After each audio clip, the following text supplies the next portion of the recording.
So you want to know the pros and cons about living in Seattle? Well, in this video, we're going to talk about exactly that. The good, the bad, the ugly, the down and dirty, everything you need to know about living right here in Seattle, Washington. Let's get into it.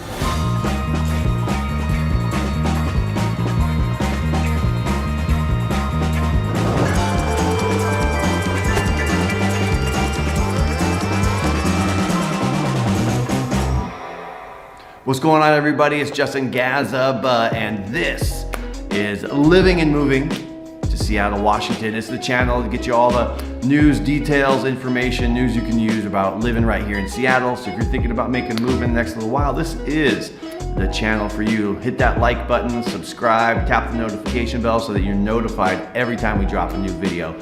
Right now, we're gonna get after the pros and cons of living here in Seattle. The Seattle Metro, the greater Puget Sound area, Seattle, Bellevue, Redmond, Kirkland, basically the whole vibe here of the metro area in the Pacific Northwest, upper left.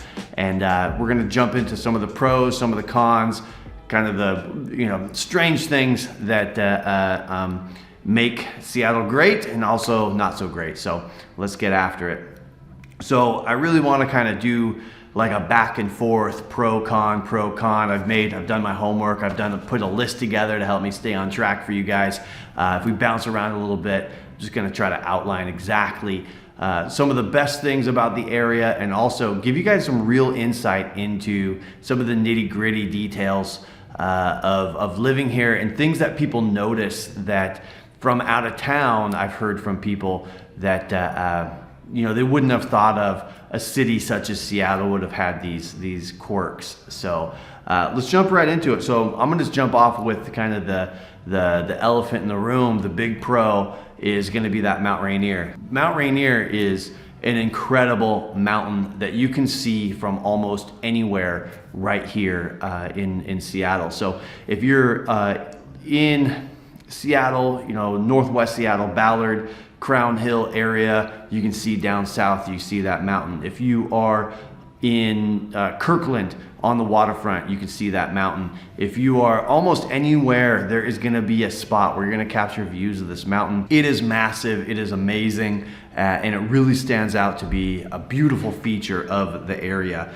It's breathtaking landscape. Within an hour and a half or so, you can get out to that national park and take a look around, and there's some easy hikes, there's some hard hikes we've even done in the past. I want to say it's 93.7 miles circumnavigate that mountain. The Wonderland Trail, one of the best hikes I've ever done. I think we were out there for 4 or 5 days, something like that, to get that done. So totally, really awesome. If you're into the outdoors, this is a mecca of being able to get out and do stuff. Another thing that's a super pro to me is having that access to the Pacific Ocean. Now, Seattle has lots of water, Lake Washington, Lake Union, the Cut. We have the Puget Sound outside of Alki and part of Madrona and those areas. There's all that Puget Sound right there. On the other side of the sound is Bremerton. But you're only about 2.5 hours away from the Pacific Ocean, from Ocean Shores, from Springbrook, the community up there. That's super cute. You can get down to Westport and go surfing. And that's right, you heard that correctly. If you, let's say you're coming up from California and you think that the only place you can surf is California, we've got great surf here too. It is a little bit colder though, right? You're gonna have to wear a wetsuit. So Ocean Shores, not so much surfing there, but down in Westport, the Long Beach Peninsula, a little bit of surfing there when the tides are right and the waves are coming in right. So tons of outdoor activities in that regard. Obviously, with all the waterways, we've got great opportunity to sail up into the San Juan Islands, through the Cut, through the Ballard Locks, Lake Union, the Duck Dive. And then that doesn't even count like getting into the mountains, the North Cascades, the North Cascades National Park or the Olympic National Park. I mean, realistically, I think that when people come here and they start to realize how much if you're into that kind of hiking, boating, skiing, snowboarding, you come out to Seattle, you are within a few hours of getting out to be able to do all this stuff. So just the sheer access to outdoor activities, is a super pro. Okay, so let's talk about one of the most notable cons is traffic. Seattle isn't built like major metropolitan East Coast cities, your Chicagos, your New Yorks, Philadelphia. We don't have a subway. We're just now getting some light rail and trains. The traffic here starts early and ends late. You know, I-5 is only so many lanes wide, and they built the convention center, the Seattle Convention Center, right on top of it. So it can't get any wider, right? There's no more opportunity for lanes. So it just is congestion. There just isn't an opportunity to make the streets any bigger. The other thing about Seattle traffic is there are all those lakes that we just talked about as a pro, but that makes it really hard to get east to west.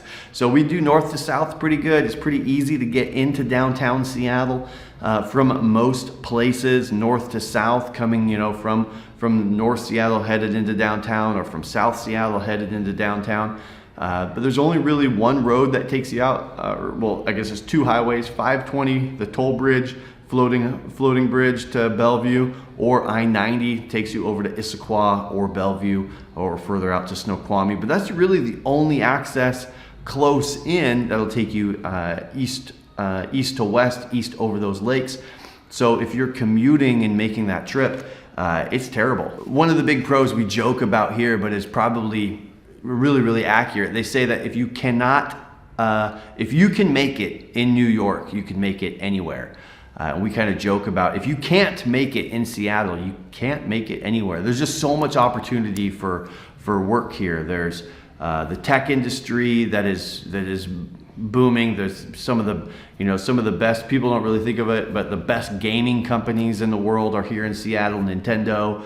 I could make a list, but there's a ton of gaming communities here. There's also your Disney's here, Apple's here, Google, Adobe, Facebook, Meta, obviously Microsoft and Amazon in the area, and tons of others. And that doesn't necessarily mean that you need to be a coder, a computer programmer to work for those companies. There's lots of other positions in those companies where they need, you know, people with different degrees to be able to communicate and do different jobs and that sort of thing. So there's a lot of opportunity that you can transfer into. Tableau is here, Salesforce, SpaceX, lots of different companies, right? So there's all kinds of stuff. So if you're thinking that, you know, you want to make that kind of transition, I've heard of a lot of people being able to leave the school district and make that move into those tech companies.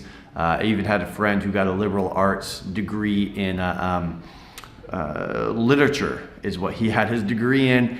He got a job, went back and put himself through a college course to learn a little bit of coding, and got himself into those positions so that he was a programmer. So it was a pretty quick turnaround for him to be able to do that. So there's a ton of opportunity here.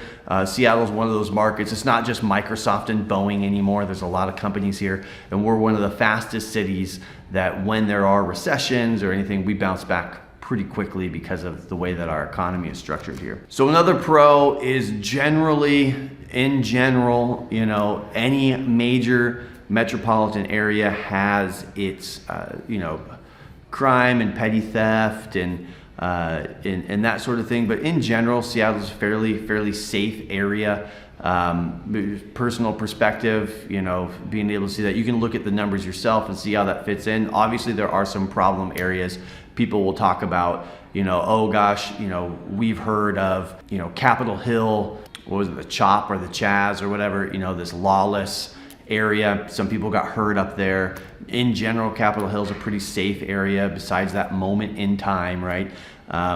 We've had other, you know, things that happen down in the International District, and, you know, reasonably safe area down there. It's always had some trouble in that area, but those are two areas of Seattle that have had trouble. And when you think about, you know, long term, what things have looked like, at least my perspective, generally safe. Obviously, we'll see if you go into the suburbs, Bellevue, Kirkland, Redmond, much different numbers than downtown Seattle specifically with that. And we see, you know, petty theft, a lot of with people having cameras on their doors and people delivering packages all times of the day. We do see those numbers increase for petty theft. But in general, at least my personal opinion is Seattle's a pretty safe area. Certainly isn't like some of the other major metropolitan cities that have a lot of issues. So I would say I would put us, you know, as a pretty safe place. It doesn't mean I've been known to leave my car unlocked and not have a problem.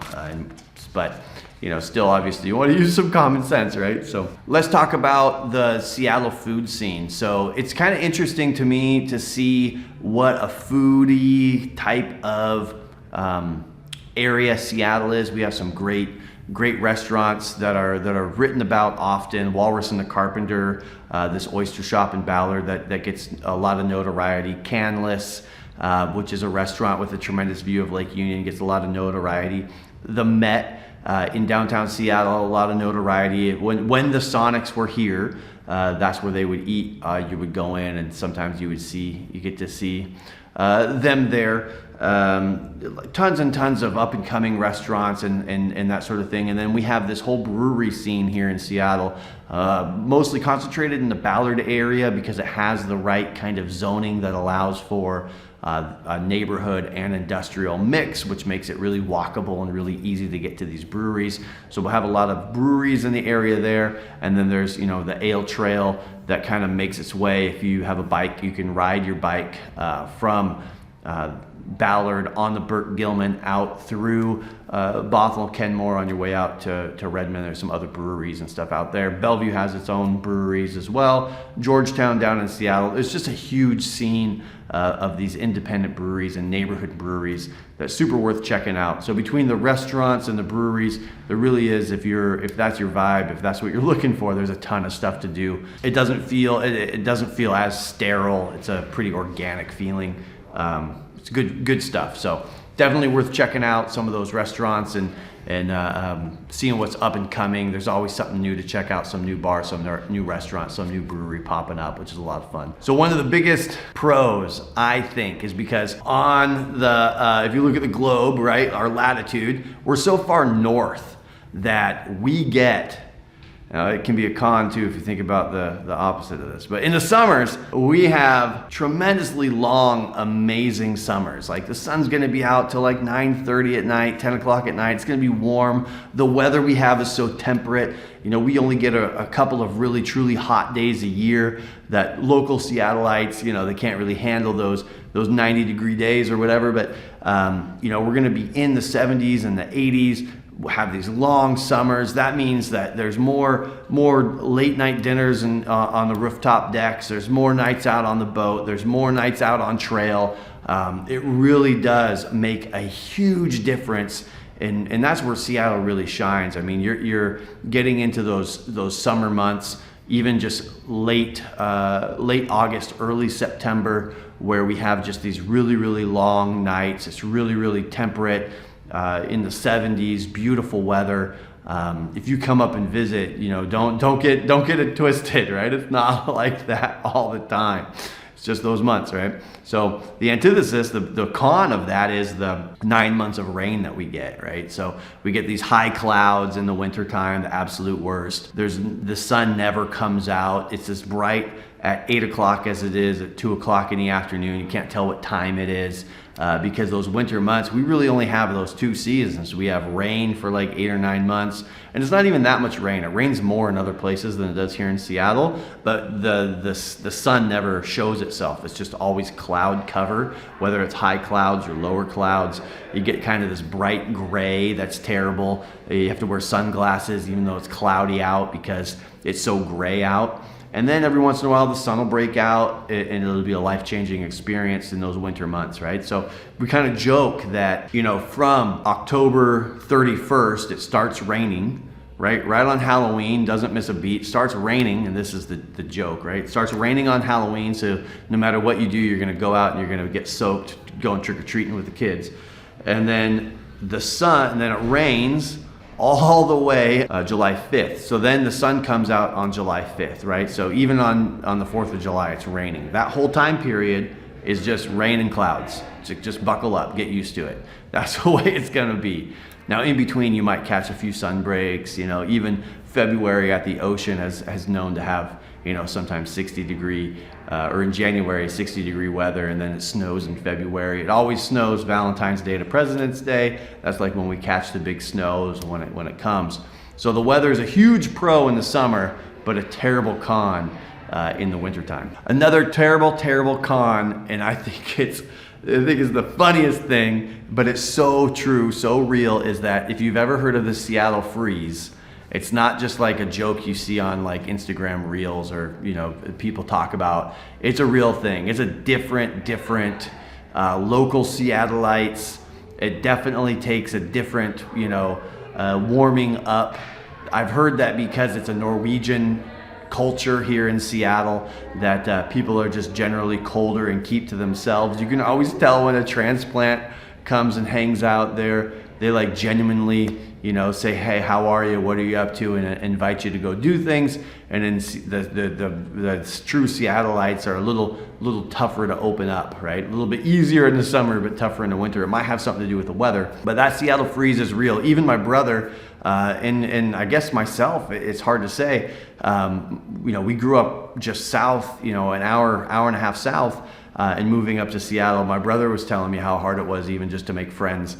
And he was still from Washington State, right? Growing up Gig Harbor, Tacoma area, coming up into Seattle, it just didn't seem like there was a lot of people that were open to doing stuff. And then he joined a running club, right? And that would run, you know, and then have beers afterwards at one of the breweries. And that opened up the door. I've had a friend that moved. I want to say, I can't remember if she was in Idaho or Nevada first, but kind of both those areas. Came out here, no problem at all making friends, because she joined all these, you know, co-ed volleyball teams, you know, and softball, and made friends doing that way. But there is this Seattle freeze thing that's really real, and I've heard I've heard people describe Seattleites as like cats, right? And so, you know, you go into a room as a stranger and there's a cat just kind of looks at you and is like, oh, a new person, you know, who's that? I hope they don't talk to me.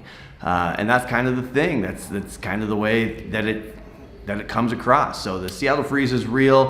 Don't take offense. Just, you know, it's easy to get around if you're out moving and shaking. It can be tough if you're an introvert, right? So, but as more and more people move to the area, there's less and less of the old Seattleite, and it's easier to navigate that. So maybe that's a pro. It's definitely a thing though. Probably went off on the Seattle freeze for too long, but you should know about it before you get here. Let's talk about a huge con, which is wildfires in August. August is, you know, if you're an avid backpacker, outdoors, you know, person who likes to go out and camping and all that stuff, over the last few years, August has just gotten worse and worse, where we have some kind of convergent zone where the wildfires in California, Oregon, and up in Vancouver in Canada and BC, they all seem to come down and settle in on us in August. Super unhealthy to get out and do any exercise during that time. It just seems to be happening more and more. So even on our calendar, when we get set up to kind of plan our summer trips and everything, keep it easy during August. We don't plan anything too hard and fast, because it just seems like that becomes such a normal thing to see, is that weather coming in that is pretty terrible for your health, right? All that smoke and stuff. So, and then every once in a while, right, you'll catch a break, you have good air quality, it's super worth it. Head out to Issaquah and do some of the trails out at Tiger Mountain or whatever. Easy to do, but no real big, you know, not planning any big backpacks for like 3 or 4 days on trail where you can't make those quick pivots. So definitely something to think about, plan for. The wildfire smoke really inundates and gets stuck here, so it kind of sucks. Okay, let's talk about homelessness. So homelessness is the worst. Those poor people, it's awful. There's got to be better systems in place, but right now, when you come to Seattle, if you're hanging out downtown, if you do any of the tourist stuff, Pike Place Market, if you go down to the waterfront, if you come, even if you go to have a beer in Ballard, you're going to see these RVs parked on the side of the road. You're going to see people living in tents on the streets. You're gonna see trash. It's the worst. It's absolutely the worst. It's something that needs to be addressed, and like I say, those people, there's probably a lot of things going on there that are outside my professional scope that I could address, but it's definitely something that you're going to notice. Now, if you go over to Bellevue, you're really not gonna see that. It's a different city. I don't know what their systems and processes are for handling homelessness. I don't know. It's, Bellevue now is one of the most expensive cities in America. It's hit the list. It's been in the paper for that. It's a very different vibe. You go over, you're in Seattle, you're gonna notice it. You're in Bellevue, you're not gonna notice it. Kirkland, you're not gonna see it. It doesn't mean that there's not problems. I just don't know how they're handling. I do know that Bellevue has opened up a shelter for men, but I don't know, what the details are, if that's a domestic violence shelter for men or if that's a homeless shelter. I'm not really sure what those details are. But I do know that when you come to Seattle, you're gonna see a homeless population. You're gonna see people on the street, you're gonna see trash, you're gonna see tents, and you're going to see a lot of, especially in Ballard, the RVs it's pretty wild to see all these RVs, and people are living in there. It's super unfortunate, but something you got to know. The con list is the transit. Like I talked about earlier with traffic, with just getting light rail, our bus system is okay at best.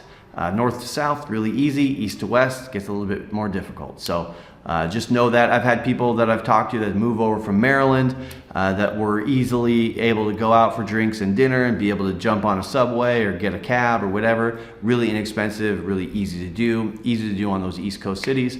But here, the Ubers are expensive, the taxis are expensive. It's hard to get, there's no good trains, there's no subway, so it's hard to get around that way. So more often than not, you're going to be car dependent. You can live without a car, but it definitely presents a lot of hassle because there just isn't a good transit system to get you from A to B. Easy to stay in your neighborhood. If you live in a neighborhood that has good access, good groceries, very walkable, you'll be fine. But as soon as you start getting out of the city, if you're in Ballard, live, eat, work, play. Ballard, you're cool. Capitol Hill, you're cool. Belltown, you're good to go. But as soon as you decide to go to a different neighborhood, it starts to present issues. So it is fairly car dependent. If people say it's not, my perspective is you're probably gonna want a car. Okay, so that's a ton of stuff. Let's hit the list really, really quick. I'm just gonna rattle some stuff off. I noticed on my notes that there's a couple of things that I didn't talk about beforehand, but this is the short list, right? So proximity to nature, it's all the good stuff. Right? Career opportunities. If you can't make it in Seattle, the joke is you can't make it anywhere. That's probably too mean, but that's what sometimes jokes are mean. One of the things I didn't talk about is there's no state income tax here. So unlike California and some other states, you're not getting state tax, right? You only are paying your federal tax here, right? Property taxes though are a little bit expensive compared to other places, but that's typically, your coastal cities are like that. So it's a relatively safe, easy place in that regard. Has a great foodie and beer scene. Some of the best coffee is here, not just the one that everybody knows. There's lots of other coffee shops that are great that are here locally that you can get into. Again, beautiful surroundings, all the green, all the nature, and then one of the cons, right? In order for things to be so green, it has to rain. So it's a super dog friendly area. There's people bring their dogs to work. There's dogs on transit. There's dogs in the streets.